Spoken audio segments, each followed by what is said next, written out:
This is the LowcoSports Lowdown podcast. Here are your hosts, Justin Jarrett and Wes Kerr. Hey, LowcoSports fans. Welcome to the Thursday night edition of the LowcoSports Lowdown. Justin Jarrett along with Wes Kerr. Good to have you back this week, man. Definitely missed you last week. And it's been an exciting week. We got high school basketball playoffs underway for the high school league. We've got brackets from SCHSL that we can check out a little bit later tonight. We got high school wrestling, lower state qualifiers going on this weekend. Won't really get too much into that because we can only talk so much about what might happen looking at those brackets. We'll know what happens on Saturday, so we'll get into it Sunday night on the Lowco grind. But we had USCB hoops in the Cove last night, split with Georgia College, two really great games. Bluffton and Hampton girls moving on, Hampton, Whale Branch, and Bridges boys onto the second round. But we also have tonight a special guest because the new coach at Hilton Head Prep, Doug McFadden, is waiting in the green room. We were chatting with him before we got rolling here tonight. Definitely excited to talk with him. But how you been, man? How you holding up out there? I know you got to check out a little playoff basketball. Yeah, on Tuesday, and the energy was growing over there in Bluffton, and what a way to start off that playoff run over there for the Lady Bobcats. I mean, dominant fashion. They were up 30 after just halftime. Takoya Hayward was going off, and Myra Brown just a step back three to close out that first half. So they're playing in top form. Unfortunately, they are without the services of Maddie Washington, who certainly was looking like going to be a big factor down there in the post, rebounding the basketball. So that's a tough loss, especially when the matchups get tough. And expect a battle with North Myrtle Beach coming up on Friday. But I just think this Bluffton team, the seniors have really set the tone, set the table for this group. They're thin, but, it's going to really take everybody, and especially some of those players that are going to rely more on like Bolden over there, as well as Emma Kate McMahon. But yeah, this Bluffton team right now, I think they got a real shot, especially by how well Takoya and Amira are playing. So I'm excited to get back in there on Friday. And the teams are dropping, but we still have a decently sized turnout of teams playing in round two, especially last night. Some surprisingly strong wins from both Bridges Prep and Whale Branch, pulling out the competition over in 1A. And then, as you mentioned, or I don't know if you mentioned it, but Hampton County girls also picking up 54-36 over Timberland. So three teams moving on from Wednesday, which is great to see, especially by the dominance that we saw with those guys' teams. Yeah, I thought both of those were going to be tough matchups. Like I thought there was a chance we could lose one or both of them potentially. I was hoping that they'd both win, but I didn't expect them to both to just roll the way they did against pretty solid teams. So that they're going to have tough matchups on Saturday, though. Hagen's repping for the Bucks, but they've got Carver's Bay, which man, they were outstanding last year. I believe that's the team that knocked off Estill in the lower state, right? They were really good. So that'll be interesting to see how that one goes. And then Whale Branch and Burke, I think Whale Branch ended up with a better bracket despite getting the lower seed. Bethune-Bowman is the 1 seed in their half. Yeah, it's one of those weird deals. It's one of those weird deals where I think it might have worked out better for them as far as the path. But on the other hand, if Bridges can get past Carver's Bay, then it's kind of they're in the driver's seat. I still think there's a chance that they meet again in the lower state final. I'm not ruling that out at all. But let's get to our guest because he's waiting in the green room, eating up all the snacks. Let's get Coach Doug McFadden in here for his Lowco debut. What's going on, Coach? Not much. Thank you for having me. Excited to be here and talk with you and Wes here. Well, we're excited to have you, and as we mentioned, you're not in the Lowcountry yet, so we can't officially welcome you. You'll be here April 1st to take over at Hilton Head Prep, where there's been a great history of football at Hilton Head Prep. It's been tough for the last few years, and just kind of trying to change the culture a little bit as far as get some excitement for the sport. I think it's probably going to be key for you, but I'm excited to hear and interested to hear about what drew you to this opportunity. I mean, you've been coaching in the college ranks for a long, long time now. And that's in fact how this kind of got on your radar, because we were talking before, Stone McDonald, a guy that we loved to cover in the early days of Loco Sports. You recruited him and you coached him at Lafayette. You're now at Colgate the last couple of years. But what was the attraction for you to obviously Hilton Head is a draw, but to take on this challenge of Hilton Head Prep, trying to rebuild the program? Well, to be honest, it was Hilton Head has been a place that my family and I have come visit the last 2 years. After Christmas, the day after Christmas, we've been down the last 2 years, and when I had no idea, it was not on the radar. And having conversation with Mark McDonald, Stone's father, he actually put it on the radar. And when he talked about it, and you look at Hilton Head Prep, it's very similar to what I've been doing at the college level for the last 15 years. Mm-hmm. Being in the Patriot League, you're dealing with high academic students who at Hilton Head Prep is one of the top 14% academic students, private schools in the country. And so you couldn't beat that. And then family's big for me. I have 2 daughters who are juniors, and who's a junior and freshman in high school also. And so when we sat down and looked at it and talked about it, having the opportunity to spend more time with my kids, having an opportunity to work at the same school that they're going to, that was an opportunity that for us I couldn't pass up on. And then when you look at the football, from a football standpoint, you're coming into a program where you're starting over. First and foremost, we have great leadership. Getting on the phone and having conversation with our head of school, Paul Horgan, and our athletic director, Sean Hardy. Oh my gosh, unbelievable people, and the vision and the direction that this program is headed. I couldn't pass up on that opportunity. And whatever it is that you decide to do, you want to be around good leaders and someone with a vision. And so from the top down, I was able to see that. And then from a football standpoint, we build people, we build men. That's what I want to do. And we're at a point right now where we're coming in, they're not built. These kids have been down. But the one thing that you see, they're resilient. I've watched a lot of tape so far. These kids play hard. These kids play tough. Yes. They haven't had a lot of victories and a lot of success on that scoreboard. But when you look at it play by play, there's victories. There's good things that's happening. Yeah, you can see that some good qualities, some good mentality has been instilled there. They just literally didn't have the Jimmies and the Joes, as Tony Romo says, to compete the last few years. But I think that your energy, your background is definitely going to be a draw to get more kids to play football at Hilton Head Prep. But Wes, get in there, buddy. I didn't mean to step on you. Yeah, no, Coach, great to talk with you, and really excited to see what you do here at Hilton Head Prep. And coming from a great background, over 10 years at Lafayette, and then moved over to Colgate most recently. But just tell me more about yourself and your background over these past few seasons, and what led you here to Prep. Well, I've spent it was the last 13 years at Lafayette College. Had the opportunity to be a secondary coach, special teams coordinator. Wore a lot of hats at Lafayette College. Ended up being the defensive coordinator. And when I finished up, I was the interim head coach. At that point, and being a defensive coordinator there at Lafayette, you're able to get your hands on the kids, on a lot of the kids. And being an interim head coach, I was able to touch everybody. And that's what it's about, the impact that you have on these young men. And so things didn't go my way at Lafayette College as far as me becoming the head coach. And so I moved on here to Colgate University. We have a great head coach here, Stan DeCosti, and I was honored when he called me to come here and to be able to help him out here at Colgate. And so for the last 2 years, I've been the pass game coordinator, secondary coach here at Colgate University. And, every place that you go and every coach that you're with, you're able to learn something from.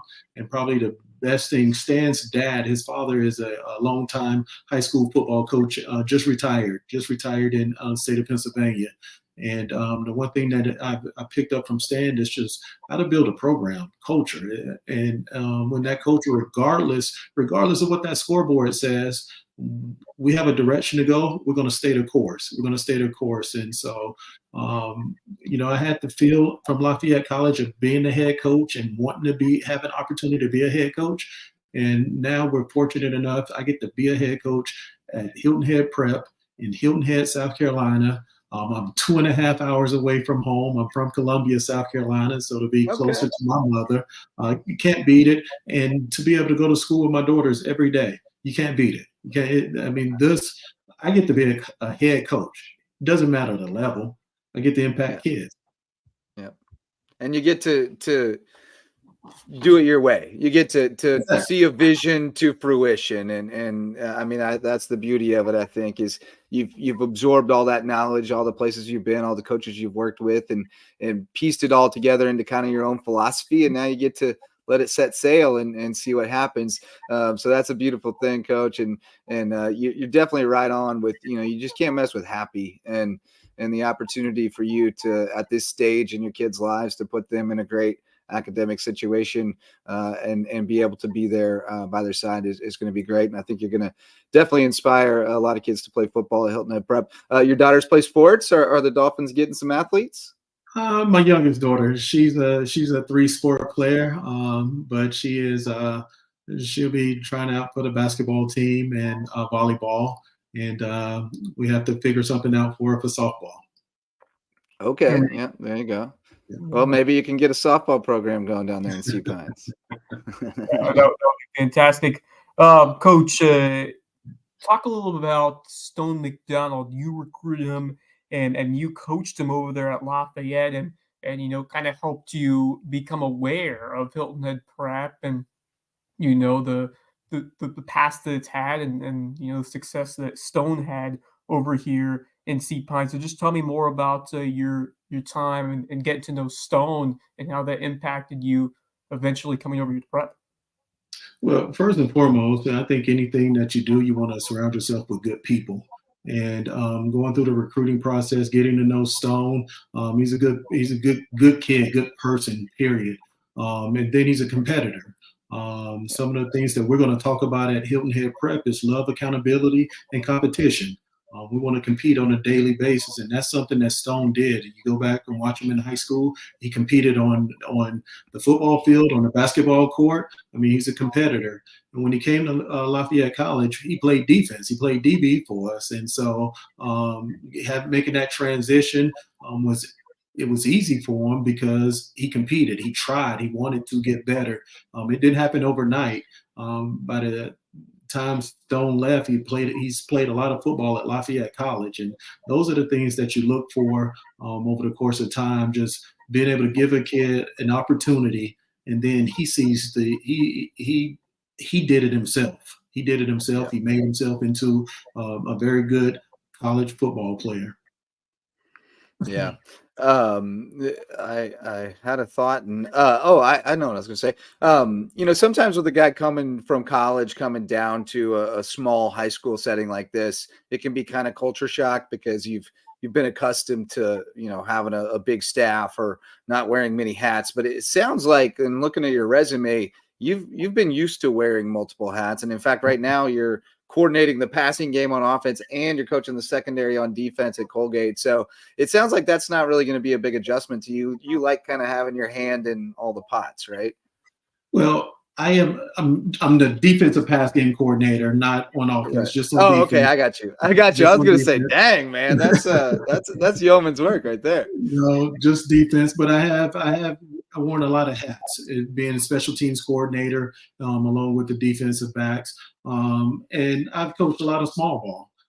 The last 15, 16 years of my career, I've been fortunate to be at the Division I level, but I've coached Division II, NAIA, junior college football, and we've had to wear a lot of hats. I've had to wear a lot of hats, and so that doesn't change. It's about, I believe in, you have to teach your coaches. And you have to teach your coaches so your coaches can teach your kids. And so as long as we have great communication, and that's going to be from the top down, that's player to coach, coach to player.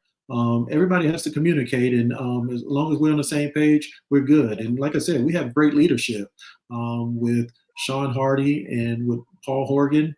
I'm excited about this opportunity. And right now you're looking at, we have some work to do, and it's not about everything else. It's about us. It's about us, and we got to take care of getting better at the little things, getting better at playing football, getting better at learning how to play football. And so those are the things that I'm excited about. Going to Describe more about the philosophy of taking on a challenge like this. I mean, you've had outstanding success, coaching college football and becoming an excellent leader of men and a great facilitator of information and just describe about how how different it's going to be here, but also how you can use these similar attributes that you've become and that you've found within yourself as you get ready to embrace this new opportunity. It will be different. It will be different. For instance, we're going to have freshmen playing varsity football. And just from the knowledge standpoint, from a schematical standpoint, we have to just break it down. And, we may not do as much. But as I watch tape, I'm watching our opponents, and they're dealing with the same situations that we're dealing with. So it's a level playing field. It's just like raising kids. That's the one thing. That's the biggest thing that I can say with coaching football is it's not coaching, it's parenting. I am a parent. And so when I ask my kids to do things, it's not to say I can't just tell them to go do this. I have to give them the why. And so we're going to give our kids the why, and so they can understand what they're doing when we ask them to do things. So it comes down to communication. We have to do a good job of communicating and try to answer the questions for the kids. Understand that there's going to be questions, but try to answer them ahead of time. Yeah, you kind of have to coach from the bottom up. And make sure that you got to fill in some foundational cracks for some kids before you can really start to layer things on and just kind of trust that the kids who already are kind of on the path will continue to find their own way until you get everybody else up to speed. But I mean, you're only as good as the end of your bench, right? And exactly. The last guy that has to go out there. So it'll be a different philosophy for you, but I'm sure you guys had to do a lot of that at the Patriot League level as well, where you've got to develop people or it's a short road. That's the key word, development. And one of my slogans has always been, we win with our 2s and 3s. Everybody has good ones. And when those guys get hurt, your 2s and 3s have to be ready to go. And so we have to develop players, and it's going to be about development. But the development has to start for us. It has to start in middle school. And we're going to carry that up from middle school to the high school and just understand that we're in it. We're in it to win it. We want to build something right now. We're not close to where we want to be at. And it's going to be a process. And I want to get the kids to fall in love with the process. We will fall in love with the process. The results take care of themselves. It's a multi-year effort, and you gotta start from the ground level, and find ways to entice these young men to join the program and then dedicate themselves to that program. And kind of brought back to what you were mentioning earlier, as a coach, you're coaching players to win on the field, but that leader of men, job description, I guess you could say, and just helping kids and making kids happy and developing them as people. How much of that? Because you talked about how much you helping them get the most out of themselves. See, what was the question? Yeah, I mean, just how much do you embrace the job description of getting most out of kids on and off the field and developing them into great young men? That is what it's about. I mean, I want to win the day. I want to win the day. And it starts off, and what I want to teach these kids is winning the day starts off with, hey, first and foremost, you can't win a quarter until you win a play. You can't win a series until you win a play. And so when I talk about being process-oriented, then that's the process that we're going to go through. Let's learn to win a play. And then let's learn to win a series. After we learn to win a series, we can learn to win a quarter. And then we win a half. And so with every time that we do that, we're going to, just like raising kids, we're going to champion them. We're going to celebrate, and we're going to be all about, hey, us doing things the right, doing the little things the right way. And that's what we're going to learn to do, is just be able to learn to compete. And I'm going to talk about love, accountability, and competition. That's what it's going to be about. Where there's a lack of love, accountability, and competition, then negativity is going to fill that gap. And the negative things that's going to happen, I want to ask simple questions. I'm going to ask them simple questions. Do you love football?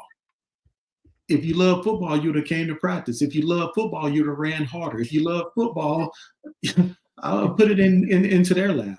Then as far as accountability, I want them to hold each other accountable. And when they learn to be able to hold each other accountable, now we're cooking with grease. And so, and then from a competition standpoint, that's on us to find little ways to be able to champion winning.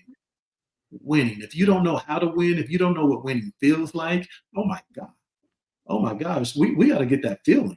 It feels good.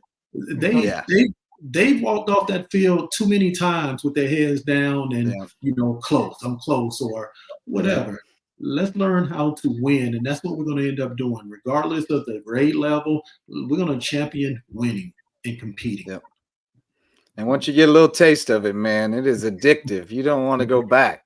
Yes, Well, Coach, it's been great talking with you tonight. We got some common threads. You spent a lot of time out in Kansas. I mentioned working in Parsons before I came out here, and you knew Sean Hill. So, man, you've been preaching at my church tonight. I'm all excited for Hilton Head Prep football. I'm just pumped, man. What are you most looking forward to about getting to the Lowcountry?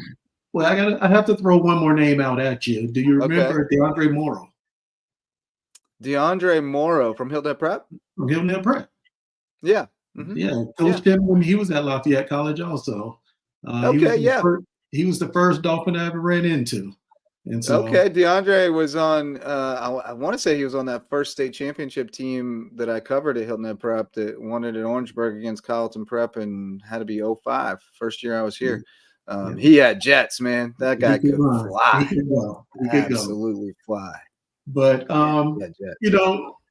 what I'm most excited about is getting down and meeting the kids. Right now, I'm watching them. I'm looking at them on Huddle right now, and taking a lot of notes and writing a lot of things down. But I want to get to know the people. From the coaching standpoint, being able to get to know my coaches. We've had a chance to talk on the phone a little bit with some guys, but just being able to get around and sit around and meet people. I'm a people person. And so that's what I'm most excited about. And it's cold up here. It's snowing outside right now. It's cold here too. It dropped all the way down into the 50s once the sun went down. Yeah. I will take that any day of the week. I had to put on this Bobcat wrestling jacket to go out to middle school baseball practice. So, but before we let you go, just talk about the historical significance of Hilton Head Prep and the football program and the prior success that's had in the past, decades, and the coaching names that have been synonymous with this program. Dave Adams had a tremendous run. Then you look at the basketball program with legendary high school coach Jerry Faulkner, just a tremendous program in general. So just talk about the prestige academically and athletically of Hilton Head Prep and how excited you are to contribute to it and build it forward. First and foremost, when one of the first people that I talked to was Dave Adams about the job. And so you're talking about an unbelievable person, just a great person. And even with the Stone McDonald recruiting process, being able to talk to him over the telephone. So I know he's at the other school now, just a great person. And I'm excited about being able to get there. From Hilton Head Prep reminds me of what I've been doing for the last 15 years. And being at a great school with good people, I'm able to see what Colgate University and Lafayette College have been able to do for kids after graduation. And when you look at Hilton Head Prep, it's the same thing. I'm all about giving kids opportunities and being able to open up doors for them. And our kids at Hilton Head Prep are going to have a lot of opportunities. What I would like to be able to do when you talk about success is being able to have former me's, former college coaches coming in and rolling through and taking our kids, and our kids being able to go on to college and being successful in the classroom and on the football field. You're talking about Stone McDonald, someone we talked about already. Stone was able to do that. That's what I want. I don't want just one. I don't want two. I want that to happen on a yearly basis. Just being able to bring kids through. Going back to the DeAndre Morrow, the guys that I personally know from Hilton Head Prep, and being able to see the success that DeAndre had on the football field here, but being able to get those kids. So that's what I'm most excited about. That will be success for me, is being able to get our kids recruited and giving them opportunities to be able to play at the next level, if that's what they choose to do. Amen. Yeah, you're again preaching to the choir here in my church. We welcome you back anytime, Coach McFadden. Great to get to know you, and can't wait to meet you in person when you get down here to the Lowco. Thank you. I appreciate it. Looking forward to meeting you guys in person. Thank you, Coach. All right, take care, brother. We'll see you real soon. Take care. Doug McFadden, new head coach at Hilton Head Prep. Man, I'm fired up. That was good stuff. I love coaches who are about the right stuff and purpose driven yeah, I'm ready to go. I think about what he was talking about is just the family importance of being able to find a place that works the best for everybody, himself and his kids. And now we get a new crop of student athletes coming over here, and I'm sure they'll be terrific in the classroom and on the field, the court, whatever they decide to play, just because of the philosophy that we've seen from Coach McFadden. I'm really excited for what this football team can do. I think there'll be a solid first foundational season, but I think we could see a big jump in the future with what I'm hearing and just the philosophy and the way he's going to come in here and make a difference from the start. There's some good stuff happening. There's some good stuff happening at the middle school level and at the youth level with the Lowcountry Lightning thing is really taken off. And I saw the dailies weigh in. They're doing a great job with that. And Hilton Head Prep, there's talent coming. And there's talent there, quite frankly. I mean, they've got some kids coming back that, like he mentioned, they played, and we talked about it all year. Like, they did not lay down at any point last season. They kept scrapping. They were overmatched every week, but they went out and battled and stayed in some games that they didn't really have any business being in. So, I think a new face, new voice is it's time for that. And I was happy to see Dustin Etheridge landed on his feet, because he's a smart football mind. Just bad timing, at that time. But I think Coach McFadden is going to change the landscape as far as football at Hilton Head Prep, and they needed to make a good hire. It was kind of on the rocks, it could have gone either way, especially with reclassification, and they were just overmatched in 3A, and so something had to happen, something had to shake loose, and I think this is a huge hire. We didn't get into it, but he hinted at it, but with the academic profile of Hilton Head Prep and his background in the Patriot League, recruiting at that level, I mean, it's a huge boon for them, and he's going to be able to get kids on the radar. He knows what a Patriot League football player looks like academically and athletically, and he's going to have some of them in his hallways. So, and it will help other area private school kids too, and high academic public school kids, because he wants to help kids. If he sees kids at other schools that can play somewhere, he's going to put them on their radar. So that's the kind of super excited. Lowco. I mean, not just helping your own guys, but being an advocate for everybody. And I can already sense he's going to be involved in one Lowco. I can bet you that he's going to buy into what we're trying to do here. But good stuff. Let's shout out some sponsors. The MVP sponsors of LowcoSports. Coach, if you need a realtor, Megan Jarrett, my wife, is the official realtor of LowcoSports. She's with the Anchor Home Group of Keller Williams of the Lowcountry, and she would love to help you find your place in the Lowco and put an anchor down in the best place. Megan Jarrett, the official realtor of LowcoSports.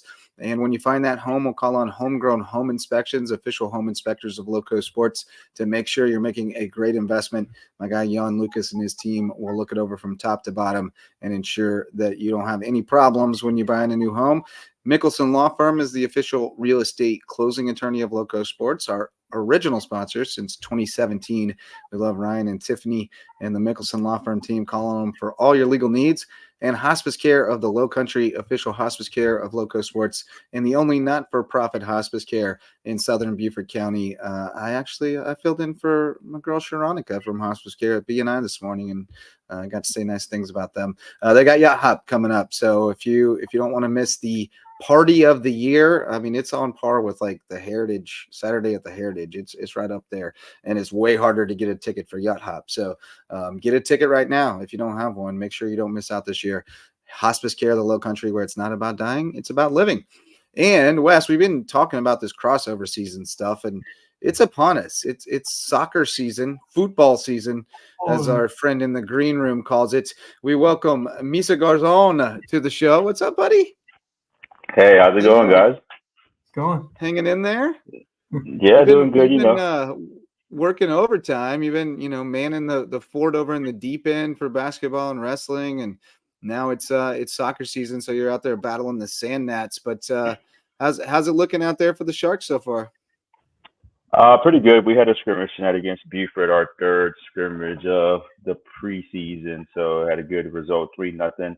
We're predominantly young, 12 juniors, 3 sophomores, 6 seniors. So we are young, but we do have a lot of experience coming back, a lot of talent. So just kind of getting the gel and getting ready for our official start of the season next weekend in Charleston for our Charleston tournament. I love this time of year. Just so much going on. We get the end of winter sports, basketball playoffs in full swing. Unfortunately, we saw some teams, end their seasons some earlier than they had hoped for. Everybody, wants to go as far as possible, but it's tough to see, these seasons end when they do. We still got a couple teams in there in contention, but it's all eyes now on these spring sports, and I'm really excited to delve into both boys and girls soccer around here. Some quality sides that we're going to definitely talk about more in depth as we get ready to begin a new season of Local FC with myself and Bisa Garzon, talking all things soccer and the Lowco. But just give me a quick rundown of what you've seen preseason wise from you guys and a couple of other squads here and the Lowco that you think could make some waves as maybe some teams that we haven't really thought about that could have some big seasons. Yeah, no, I think it's going to be another strong year for local soccer here in the SCHSL and the high school league route. We already know in 4A, this is the last year of the gauntlet, as we've been calling it, for the boys and girls Region 7 4A with James Island, Lucy Beckham, Bluffton, May River on the girls' side, who last year were battling, and Hilton Head as well. On the boys' side, you have pretty much the same teams battling. So this will be the last year to kind of have that region, and then we know Beckham and James Island go to 5A, and Buford joins us in 4A. But I think it's going to be another competitive season. Bluffton has looked strong in this preseason for the boys and the girls, and the Bluffton girls had a scrimmage against Christian Academy the other night and won 9-0. Which is pretty good for an early season scrimmage. Against a solid Christian Academy program. I know our girls played Bishop England, a traditional girls powerhouse program, and they lost 4-3. They have a few players that are playing basketball coming from injuries. So they're looking to be strong and they're young. You have Hilton Head, who's looking to bounce back on the girls' side. The boys have a new coach in Pete Savarese, who's kind of trying to bring that program back to its glory days when, they were always in contention as a state contender and all that. So he's doing a great job there. And then you have, Battery Creek has a new boys coach. He's coming from Ohio, coming from a very successful program. He's gotten all in on reaching out and growing the program and putting an identity to that program and trying to build a foundation with some very good young players. Ridge and Hardyville boys, they finished top 10 last year. And they're back in the preseason top 10 this year. So they're looking to have another strong season. A lot of their players are coming back. Their best players are returning. We're actually playing them this season so they can beef up their out of region schedule rankings for that, because 2A does a rankings committee for playoffs. Yeah, so, they seed them, right? Yeah, so they seed them. So I'm excited to play the alma mater. But it's going to be a very good season. On the SCHSL side, John Paul, I'm curious to see what they're going to do, with Coach Fox going back to his old stomping ground at Bluffton. Fox back in Bluffton. I'm excited about that too. And see how that's going to be, how they're going to react to that. Christian Academy boys and girls, always a competitive program. And Prep has a new coach this year on the boys' side, and the girls looking to repeat, and come back Yeah. stronger. They were very young last year, and they had a lot of good players coming back.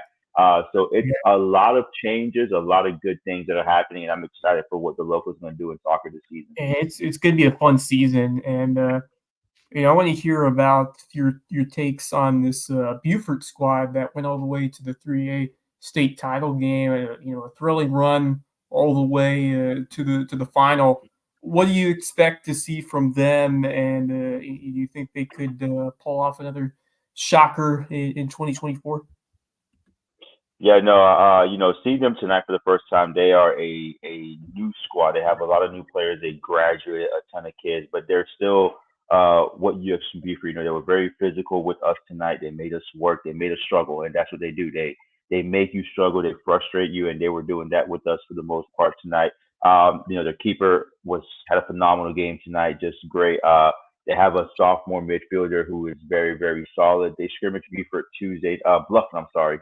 Tuesday night at Beaufort. I think it was 3-1 Bluffton.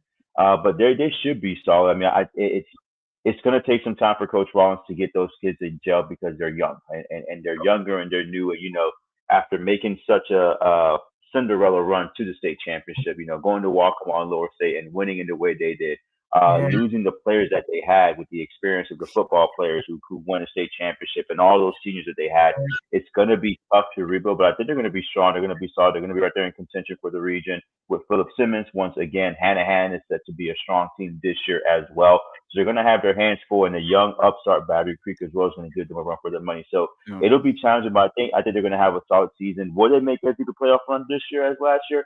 I don't know. It depends how these guys gel and kind of get back to that standard that they set last year. You had an alum get a cap the other day, right? Yeah. He's our senior. He's not an alum yet. He's a current senior. So Jake, he's a current senior. Got a cap. Mm-hmm. Yeah. Jacob Medeiros is he was selected to the Bermudan U20 national team. So he will be heading out to Bermuda on Monday. And he'll be out there for 2 weeks, and he'll be competing in the CONCACAF qualifiers for the CONCACAF tournament. So it's an actual national team, legit. He was picked, so we were very excited. He went in December to try out. He got the call. I think Sunday is when we got the call. We had to keep quiet for a few days. You know how that is, Justin. Can't release too much too soon. But embargo. Yep. And so we were very excited and happy for him. So he'll be missing our first 2 weeks of the season, but like I told I told him and our boys, when you get to miss Maryville soccer to go play for a national team, I think that's that's an excused absence. Yeah, I think I can let that slide as a coach. I think we'll be okay with that. But we're excited. We're happy for them. The boys were very excited when we made the announcement at training on Monday night after practice. One of his games will be next Saturday. So we're hoping that we're able to catch a stream. We're going to do a little, group stream with our team when we're in Charleston. But yeah, man, he's excited. We're excited for him. I think it's an awesome experience. Not many kids in our area get to say that they, got to get a cap for a national team at any level. That's awesome. That's a nice feather to have in your cap, especially when you're still a high school student and you're playing for your country's national team. So, huge congratulations to Jacob. And hope he enjoys that experience. And, that's something you're going to really savor and enjoy, because that's a privilege. That's something you earn through the hard work that he's, given you and given, soccer over the years. Just tell me more about him and how he's, developed and thrived as a player over the years. Yeah. So the interesting thing is that he only started playing soccer about 6 years ago. As a middle schooler over at River Ridge, I believe, when he just started coming out. He's actually a gymnast. His brothers and siblings are amazing gymnasts, his younger brothers. And he kind of got into soccer and just had natural talent and ability. And I've been fortunate to have worked with him throughout his 5 years in club, and then we came to River. He's been a varsity player for us since his freshman year. And so he's been with me for 4 years, and he's very coachable, very, very great player, awesome dude. And he's worked very hard to get to where he is now. And so, it was something that kind of was unexpected. You know, and you know, just kind of an opportunity presented itself. You know, his family's from Bermuda. He's from Bermuda as well, but he grew up here in the States, and they kind of, you know, had a few connections, and he was able to go out there a few times, and they liked what they saw, so they invited him to the trials in December, and then, you know, he got the call up. So, you know, where it's an awesome opportunity, like you said, Wes, for a player to be able to experience this. So we're very excited that he's going to represent, you know, not just Miller, but the Lowcountry as well, and show, you know, that we do have talent down here, you know, that can play, you know, beyond Beaufort County and the Lowcountry. Yeah, man. Speaking of which, I was just looking up Quinn Wilson because, you know, we talked about her a couple of times during her freshman season at Georgia Southern, but I don't think we ever like kind of put a bow on it. But what a freshman season she had over there. Started 17 games in goal, allowed 1.18 goals per game, 81 saves, 80% save percentage, and a 10-6-1 record. I mean, for a freshman keeper, that's tremendous. She's gonna have a great career there. Yeah, yeah, and like, I mean, we saw it at Beaufort for all 4 years. You know, she kept that team going and was competitive in every game because of her. So it's good to see her as a true freshman. It's very difficult as a true freshman to play at a Division I level. You know, and we're fortunate to have Quinn on the girls' side, you know, who was able to be the starter and just go in there and get the starting job. And, you know, she's a phenomenal keeper. She's a very competitive person, a very competitive player, and an awesome student athlete as well.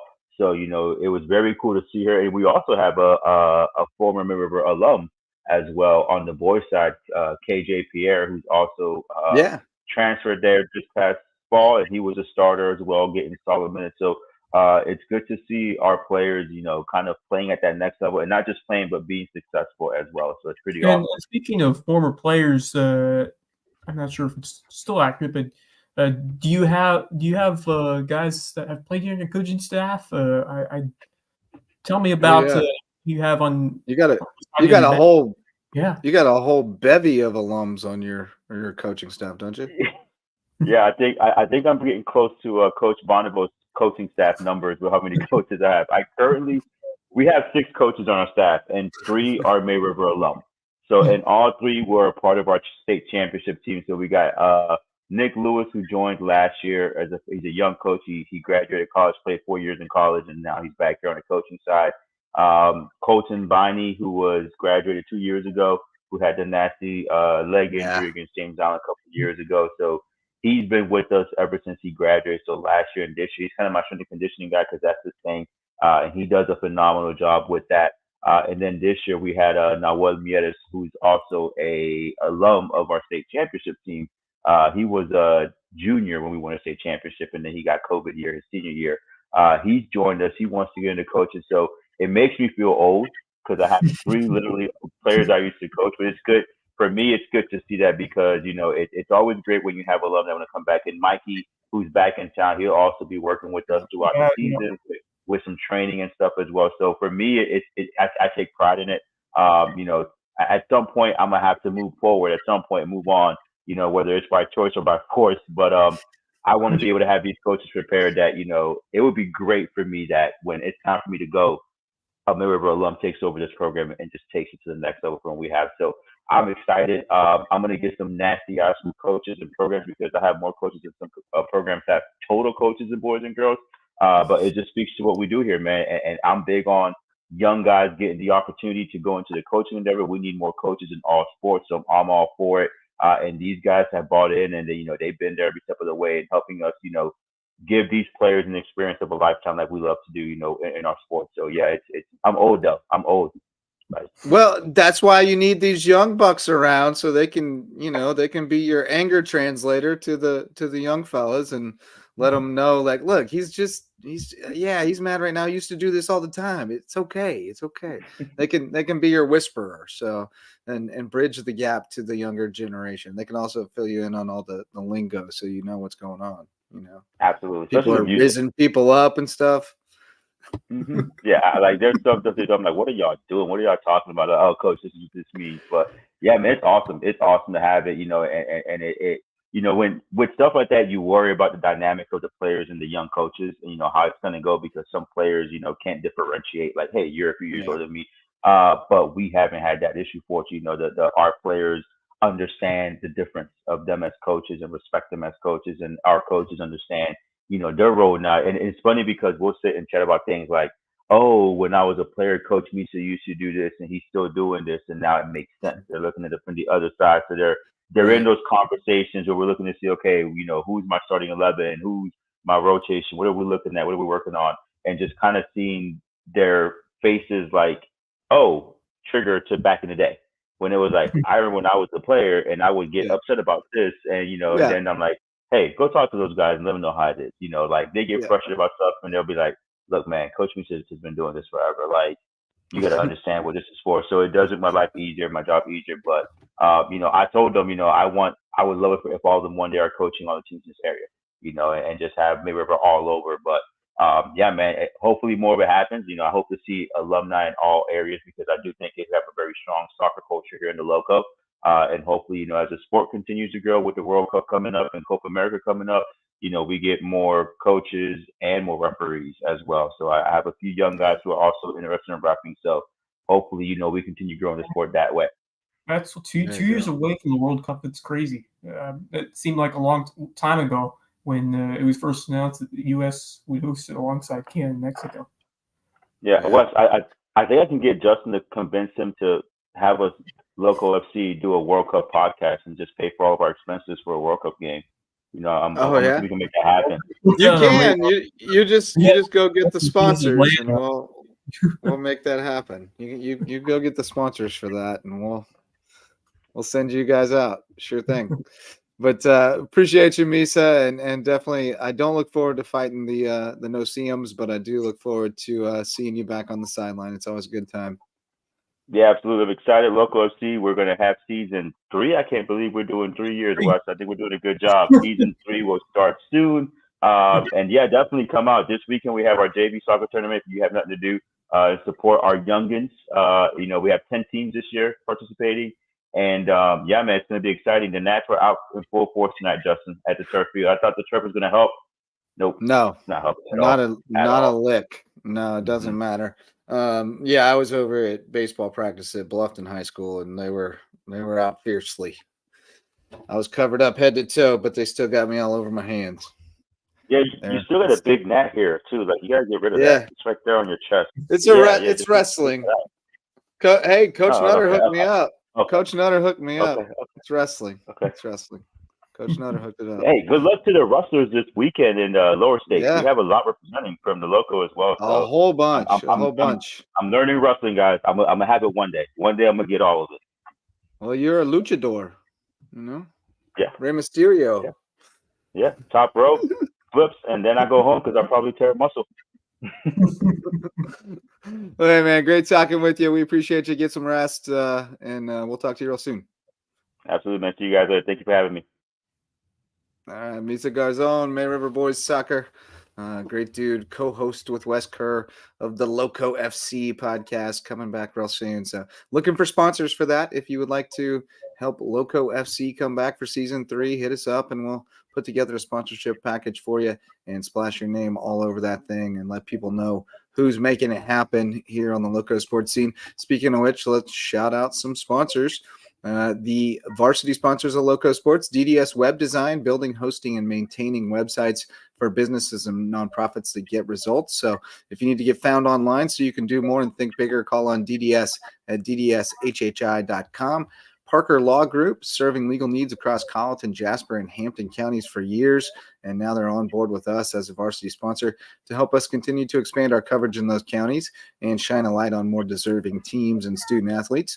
Reverence Wrestling Club is the official wrestling sponsor of Loco Sports, and as we mentioned, we'll be talking wrestling on the Loco Grind presented by Reverence Wrestling Club on Sunday night, 10 p.m. So check us out there. Reverence Wrestling Club, the place to take your skills to the next level on the mat.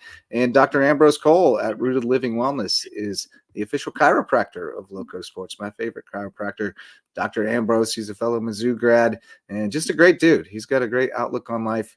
He'll get you feeling right, mind, body, and spirit, and give you some tips to stay in shape so you don't have to see him quite as often. But great talking football with Misa. Couple football notes before we get into basketball playoff stuff, and we'll look at the brackets and stuff. But Jackson Conrad from Hilton Head Christian, I saw he committed or signed with Lenore Ryan, and Cody Seegers made his decision from Hampton County. He's going to go to Greensboro College. He had a number of offers, and I think it was just kind of weighing all the different factors and the money and all those things. And he feels really good about Greensboro College. Yeah. So I feel good about it for him. They got good when Cody Seegers, man, I loved watching him play. And I mean, he may have been my, under the radar, my favorite guy to watch on that Hampton County. Obviously Zion Thompson with what he did, but especially on defense, Cody Seegers was an absolute monster. And I just remember watching him in that, breakout game that they had against Woodland at home. And he was all over the place. He was everywhere making stops, ferocious tackler. And what a great guy who plays with so much heart. Got to meet his parents on the drive to Oceanside, where they played against Oceanside.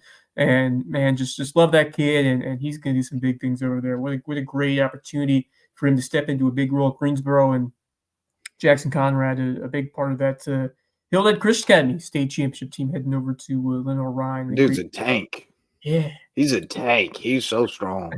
Yeah. Like, I think he's got a shot to work his way in there. I think it's a walk-on situation, if I'm not mistaken. But regardless, it doesn't really matter. He's getting an opportunity. And he had he had some scholarship opportunities as well. And this one may have been one of them, but I know some were walk-on, some were scholarship. But getting a chance to play, and again, like, he is such a big, strong kid that you feel like, you get him at the college training table and in the college weight room. There's some real potential there to be a run clogging type guy. I think they like him on defense. I'm not positive. He plays both ways. So yeah, I'm excited for him to get an opportunity. He's a good baseball player too. He just got a little too bulky, got too strong for baseball, him and Scarpa.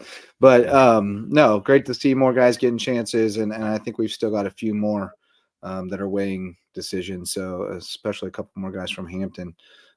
So definitely hoping to see more people land somewhere. I've got the brackets. You want to talk about what's happened in high school league and look at those brackets first, or you want to start with I'll start with high school league and go to SCHSL. High school league. All right, let's do it. Let me see if I can get this into presentation mode. There we go. Boom. All right. So you got the 4A girls first.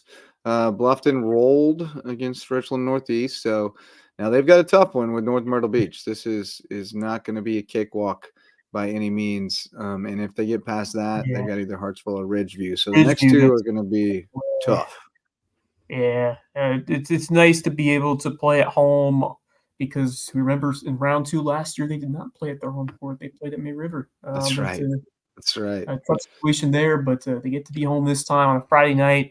Hopefully they get turned out 6 o'clock. That's an early start, but gotta get those find a way. That's something that you talk with Hayden Gregory. Get those football players out. Get a good student section, especially for a guy who's passionate about athletics. Jarrett Karkoff. They've got some guys to really motivate and get those athletes supported. Now we talk about with Bracken Lambert all the time. Yeah. In this playoffs environment, get those guys in the gym and give your team some support. This is what they work all season long to have these playoff games. And I'd love to see some more student turnout for this Friday night game. So hopefully we'll get it. Amen. But yeah, great opportunity for this Bluffton team. Certainly, like I said, we're losing a player like Maddie Washington, but the way that Takoya here risen to the challenge alongside Amira Brown. Mosley has to really be that beast down low. And then you got some role players going to have to step up as well. And then you just kind of worry about foul trouble. You can't, when you're so thin, you got to be extra careful in that regard. Yeah. Because they got to be disciplined against this North Myrtle Beach team, and don't let them bait him into reach in and committing silly fouls. But I don't know, man. It'll be a tough one. It's going to be a tough one. I think they got what it takes, but I also know that this is going to be a quality team coming in. And like you said, there's a lot of things that can go wrong for Bluffton, and it can go sideways. But I like their mentality. We're out in the 4A, boys. Not our region. Lucy Beckham advanced, as did James Island, but our local teams bowed out. Colleton County went down to AC Florida, Flora, and May River fell to South Florence. So we're done in that one. And we're done in 3A girls. Battery Creek falling to Dillon. Beaufort falling to Waccamaw. So we're all out there. Philip Simmons, Hanahan advanced too. 3A boys, we're also out. Creek put up a good fight on the road at Loris. Beaufort not so much at Dillon. So we're out of that one. Philip Simmons and North Charleston moving on. And 2A girls, we're in. Hampton County, nice win over Timberland last night. Tough trip to Kingstree coming on Saturday, but or Friday. But you get an opportunity. Go on the road against the top team. I think they're ranked 4th or 6th or something. So, it's not insurmountable, but it's going to be a tough battle for them. Stay in it. Get some stops defensively, and you never know. This Hampton girls team has played some inspired ball. I got to see him play at Hilton Head and impress, because that Seahawk team battled them, but Hampton was able to really knock down some shots from the outside and play some strong and very good fundamental basketball. So they're going to have that, and avoid mistakes if you want to stay in it on the road. Yeah, you can't let it snowball on the road. You can't let them turn you over and go on runs. Yeah. So that Hampton team's gotten better and better, though. They've come a long way this year, and Lyric getting all state was a nice nod. Trivea Henderson is really solid. Kyra Garvin, so they've got some talent there. But Kingstree is pretty tough, so we'll see. 2A boys were still in it. Hampton boys as well. Tough one with Mullins tonight. They haven't technically met the last 2 years, but Wade Hampton played Mullins in the playoffs the last 2 years. Red Devils won 2 years ago. Mullins won this year. What's that? It was Scotch Branch who knocked off Estill in the World State Final a year ago. Oh, Scotch Branch. That's what it was. Yeah. I always get them mixed up with Carver's Bay. That team was good, dude. That team was so good. That was a great championship game. Much closer than the score. That team was just – it was closer than the score. Yeah. But Scotch Branch was just really, really solid. So Hampton and Mullins, part 3, sort of. Mullins beat them bad up there last year, so they're going to want some revenge. I'd take Hampton, but it's going to be tough. It's going to be a tough one. And then they would, if they get out, they'll face either Andrew Jackson or Bishop England, which will be another one. They'll all be from here on out. Ain't no easy ones now. 1A girls were out. We just had Whale Branch. They got blown out by Lakeview, so we're done there. Military Magnets probably going to win it, but that game, Military and Allendale, would be worth the price of admission. Be fun. For sure. That'd be fun.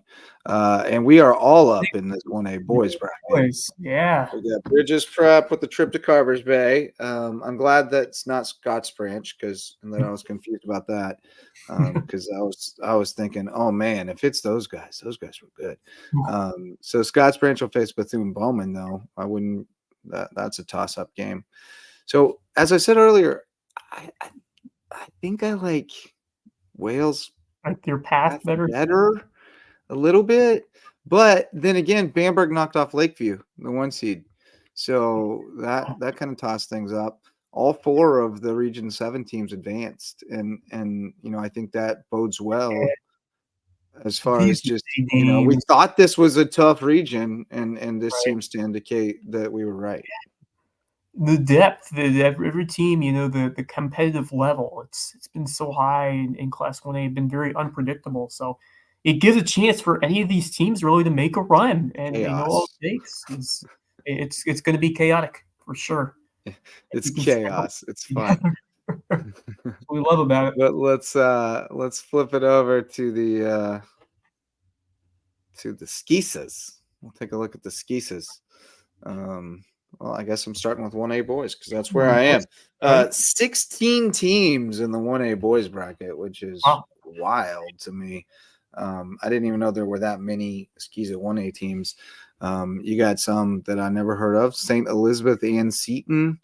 Our Lady of the Rosary. That's who Cross will be playing. You got Ragin Prep. Not sure. Ragin Prep. So, yeah, you got some interesting schools in there.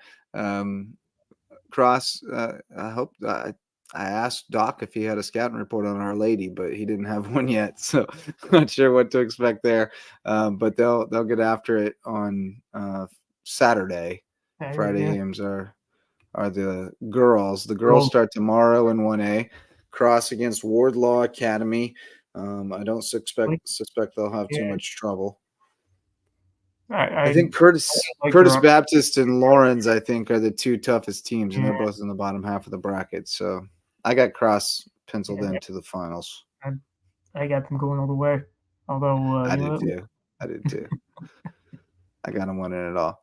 BA 2A girls, we got BA against Andrew Jackson. That will be at Cathedral at 5 p.m. Friday. Patrick Henry and Carlton Prep both getting first round buys. Carlton Prep will get the winner of Dorchester versus Thomas Hayward, which is the matinee, 3:30 p.m. Friday at Cathedral. I'm sure it'll be well attended.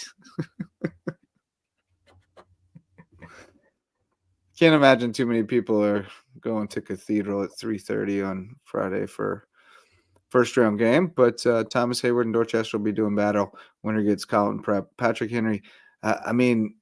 Patrick Henry, Carlton Prep championship ain't out of hand. Ain't out of the question. It's definitely possible. Patrick Henry, I think, there's some historic significance about what they can do. They got done in baseball and football, and those guys just know how to perform in the playoffs and winning spreads. And I mean, those Ferry twins, Ferry brothers, they got going on over there. Got a good supporting cast, playing some good basketball, and just the way they bonded throughout these past few months, it's hard to go against them at this point. But Carlton Prep. So there's the boys. That was the girls bracket. Here's the boys bracket. Patrick Henry also getting a first round bye. They'll have AJA is pretty tough, so they've beaten them this year, but it's been good battles, I think. And then Cathedral is the one to worry about for both the boys and the girls. Hayward gets Calhoun in the first round. That's a winnable game. And then they would have Bethesda PHA matchup, not out of the question either. That would be a fantastic championship. But going back to the girls' side, it would be fun to see Carlton Bethesda again. I mean, that's a nice little rivalry. Of course, Coach Fonda coming over from PHA, so it would be really cool to see a third meeting between those two squads. Yeah, split them. And Carlton Prep, I had them in the rankings consistently, and for good reason. They were playing some really solid ball, but PHA has certainly upped their game as the season has gone along. Don't count out Buford Academy with the way that Talia Hayward has been playing, her scoring ability. You mean Kamira Freeman. Man, they've had a couple blast from the past scores, but they got to the final last year when Washington and Talia were there, and now Kamira Freeman has become the go-to player, the large and in charge over there at BA. So, man, they've had their fair share of stars over there, and it would be really cool to see Kamira lead the charge in her senior campaign. And the way she's been scoring it, you can't count them out of the question. But CPA Carlton Prep, I really like the opportunity that they have over there against Dorchester Thomas Hayward. I think they should take care of that one. And then Kings Academy haven't looked to maybe fair too much. I don't know much. I know Cathedral's pretty tough, but I don't know that much about I think I guess Carlton Prep in the championship. I can see it. I can see it. 3A boys. Look what is a possibility. Ooh, another Hilton Head Prep, Hilton Head Christian final. It's not outside the realm at all. Like Christian Academy Myrtle Beach is pretty tough, but I think we know that this Hilton Head Christian team They're is trending upward capable for of beating sure. anybody. Yep. Yeah, they're moving in the right direction. I got to see Isaiah Anderson during or after the USCB game. He was Yeah, I there saw him over last there. night, and he's feeling good. Just saw the bracket the other day, and he's liking how this team is starting to click. The pieces they've gotten some guys they've brought other players up who have really started to gel together. So despite a lot of turmoil and some a lot of tough situations, adversity throughout the season, I think they put themselves with a chance, and that's really all you want this time of year is you have the opportunity if you get things clicking and going your way. You got the opportunity to make a deep run, and this team certainly is right there and has potential to be right back there. And as you said, Hilton Head Prep would not want to see Christian Academy for a third time this season. I don't think so. I mean, I don't think they would. I don't think they'd be excited about it. I'll take them in that game, but Yeah, I will too, but I still think they'd be like, dang it. We thought we were done with these guys. We beat them twice. They were supposed to be tough this year. We got them, and now we got to beat them again. I think it's possible. I like Prep to get there, and I think I like Christian to get there. Like, if I was filling out brackets, I think I'd have them playing each other in the finals. Probably would too. I would too, yeah. Give another fun Be night. Interesting. Yeah. Now, girls' side, I'm taking HHCA. I'll take them to I am as well. They are on an absolute heater right now, and it's going to be coronation. I mean, this is the end for Yard and Hutchinson, and I don't see anybody that's going to deny them that path this year. I don't either. Orangeburg JP2 will be a really good semifinal, potentially. I will say this: Orangeburg's a pretty solid team, but they're strong. That'll be a good semifinal. Christian is going to have to play. I mean, they're going to have to show up. Yeah, I mean, either one of those teams gets into the final, they're gonna give them a fight. And Palmetto Christian will give them. They'll play them tough too. But JP2's played them tough twice, and they still beat them fairly handily. Wasn't really in doubt. So I don't know that anybody's got enough juice when Maya and Devin decide to go. There's not many that can stay in front of them, and you can try to help out on one of them, take them away, but you can't take both of them away. And so I think they're poised to do it again. But good stuff. So let's do the Lowco Booster Club, and then we'll do our athletes of the week and look ahead to what's coming up this weekend and get out of here for the night. Lowco Booster Club, Court Lifestyle Pros, Lowco natives Daniel and Debbie Court work with the Court Lifestyle Pros of Charter One of the Realty, and they would love to help you. Let them bring you home. Yeah, that's it. Let them bring you home. Court Lifestyle Pros. Let them bring you home to Hilton Head Island. Revive Rehab, Women's Health and Pelvic Floor Physical Therapy. Dr. Jen and Dr. Allie, best in the biz around here, and just great ladies to boot. They'll help you figure things out down there at Revive Rehab. Eagle Creations, they have great promotional items and custom apparel as well as custom gift baskets over on Argent Boulevard. Go see their showroom. Say hi to Mandy and Bill for us. Jay's Barbershop, the place to be in Ridgeland, whether you need a haircut or not. Go see Jay and the guys. Hang out for some spicy conversation. Maybe get some tacos. Barefoot Floor Care of the Lowcountry. Chris Odom will get your floors so clean your feet will thank you. And Prime IV Hydration and Wellness. Go see Max and the team over in Belfair Town Village to get juiced up. And Marcus Walsh says he's going to head to Bluffton if he wants some help. Well, I mean, but yeah, Wes will be there. I'm trucking to Estill tomorrow. Go see that Hampton County Mullins game. Gonna be fun. Athletes of the week. You got somebody you want to shout out, Wes?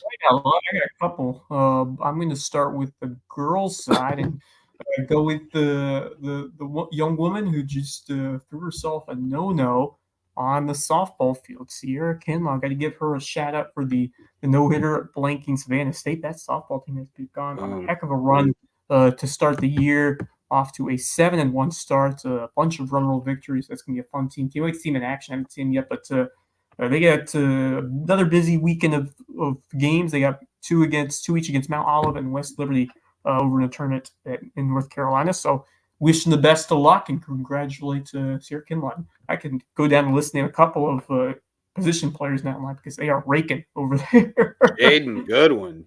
Goodwin is ridiculous. Absolutely ridiculous. Yeah, I'm excited for that team. They're swinging the heck out of it. And the pitching's been solid too. I also want to name a high school girl, so I'm going to go with Kamara Freeman, who just broke the 1,000 score point mark. Got to talk to her the other day on Monday, and absolutely tremendous young woman, and fantastic to learn more about her journey and her time playing at BA. And I'm sure she's pumped to take it over to the playoffs and see how far she can propel that Eagles squad. And once again, that's a team you cannot count out. Postseason time with her prowess out there on the court. And then I'm going to go to the guys' side and I'm going to go to Hampton County, where the Canes got it done in dominant fashion, 97-59 over Lake Marion. Yeah. They put 5 in double figures in that ball game. Nice. It was hard to choose one, but I'm going to go with Kayvon Chisholm. He had 18 points. Actually, Xavier Garver was the leading scorer with 19, but Chisholm's impact defensively, how about 5 blocks to go with 8 rebounds in that ball game for Chisholm to lead the way. Absolute stud athlete, getting it done when the lights are the brightest. Had a tremendous football playoff run, now looking to do the same on the basketball court. And it's going to be hard to stop him moving forward alongside Xavier Garvin, Darius Brooks, Josh Goodman playing some solid basketball. So this Hampton team is going to be a handful down the road as they get ready for a big one on Friday. There's a Kayvon slam for you. Woo. Love that dude. He is just such a monster. I also saw a clip of the coach at South Carolina State talking about the signing class and talking about Kayvon, and he's like, "This is a grown man from Hampton County." I was like, "Yes, sir."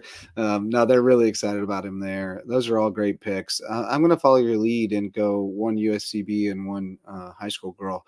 Michaela Primo was nails last night. She came out on fire, set the tone, and then when they kind of took her out of it in the third quarter, and Georgia College got back in it.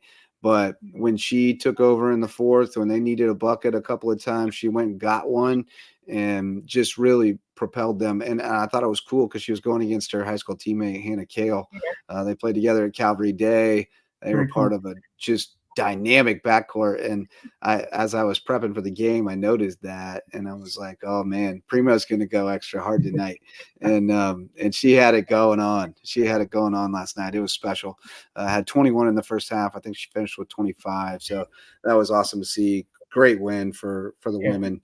Tough loss for the guys. Yeah, 2 great games. Two terrific games. Just a great night of basketball. Loved calling them with drafts.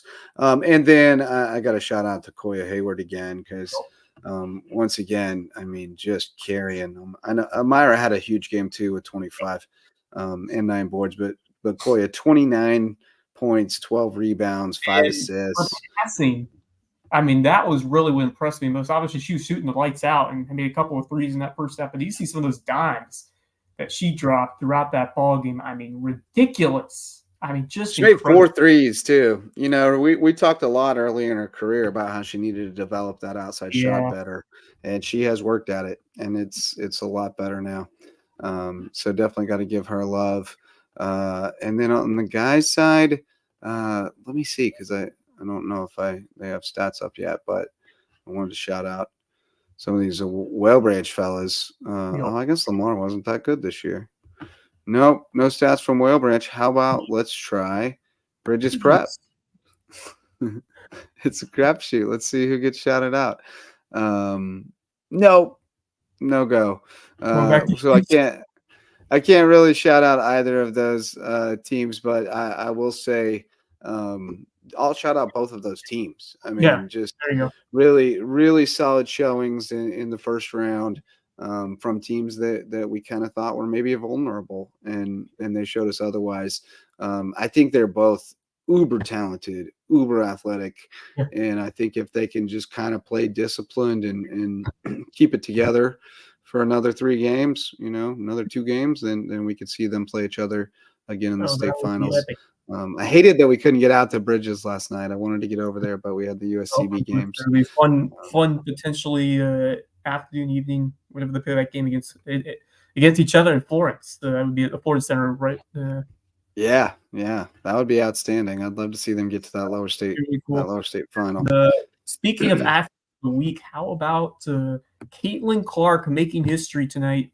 The career high at 49, put herself atop the career scoring list, passing Kelsey Plum, 3,528 total career points over there. And man, what a performance, and what a way to, come through and break the record for over there for Iowa. That's some tremendous I stuff. believe it was only on Peacock. Peacock's really been pulling some coups lately. They had exclusive rights to Taylor Swift and exclusive rights to Caitlin Clark. It's quite a coup. They got made over there. But so you'll be in the Den tomorrow night. I'm headed out to Estill. Only 2 games in town tomorrow. We've hit the kind of lull here before we really fire up. But certainly there's going to be a lot more going on tomorrow with the SCHSL games. Hilton Head Prep taking on Carolina games Academy. Going on are outside the Lowco because the neutral sites aspect. Right. So. Yeah, Prep will be against Carolina Academy, 5 p.m. at the Sumter Civic Center. BA girls against Andrew Jackson, 5 p.m. at Cathedral. That one is preceded by Thomas Hayward Dorchester at 3:30 at Cathedral. And cross plays Wardlaw at 4 in the Wilson Hall A Gym. USCB also has a baseball doubleheader tomorrow at St. Leo. They moved it up, playing 2 on Friday and 1 on Saturday morning to try to beat weather down there. So we'll see how the Sand Sharks fare down there, and we'll be back in the Cove on Saturday. But we'll talk between now and then. We'll have the Lowco Hoops report tomorrow night. So we'll round up the playoff results and try to get some guests in there. And we will also be joined by our friend Alex Percival, who's the organizer of the Lowcountry Legacy Alumni Basketball Tournament. He's going to tell us about round 2 coming up this summer. And we've been working on recruiting some more teams and some more sponsors. So should be a great event. Look forward to talking to IDP. But thanks so much to our guest tonight, Doug McFadden. He was terrific. Can't wait to see what he does at Hilton Head Prep, as well as Misa Garzone, the co-host of Lowco FC, along with Wes, and the head coach of May River Boys Soccer, and just all around great dude. Just love that guy. Thanks so much to our sponsors who make all this possible, and thanks to you for showing up to listen or watch. That's going to do it for this one. For Wes Kerr, I'm Justin Jarrett. Until next time, go Lowco. The Lowco Sports Lowdown podcast is a production of Lowco Media LLC and LowcoSports.com, an independent media outlet providing grassroots local sports coverage in the South Carolina Lowcountry. We are sustained by community support from sponsors and patrons like you. Get in the game with a monthly pledge of $1 or more at patreon.com/LowcoSports to keep us going and growing. Go Lowco.